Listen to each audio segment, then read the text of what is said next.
कल्पना करा, तब्बल 20 वर्षाचा एक विशाल हत्ती खोल विहिरीत पडला आहे. बाहेर पडण्याचा एकही मार्ग नाही. पण पुढच्या काही मिनिटात वन विभागाने जे केलं ते पाहून लाखो लोक त्यांचं कौतुक करत आहेत. ही घटना केरळमधील एका गावात पहाटे 5:30च्या सुमारास घडली.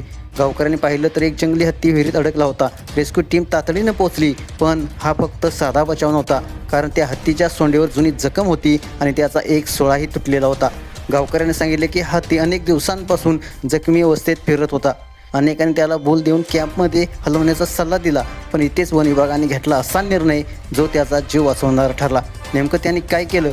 अधिकाऱ्यांना वाटलं हत्ती आधीच खूप अशक्त आहे, बोल देणं त्याच्यासाठी धोकादायक ठरू शकतं, म्हणून त्यांनी विहिरीची एक भिंत काळजीपूर्वक फोडली आणि मातीचा उतार तयार केला.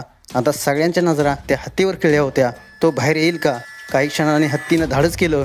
हळूहळू त्या मातीच्या वाटेने वर चढला आणि सुरक्षितपणे जंगलाच्या दिशेने निघून गेला. कधीकधी ताकदीपेक्षा समजूतदारपणा मोठा असतो. हा हत्ती वाचला. या वन रक्षकांसाठी एक लाईक नक्की द्या आणि हा व्हिडिओ शेअर करा. अशाच व्हिडिओसाठी SS स्पोर्ट्स चॅनेलला सबस्क्राईब करा.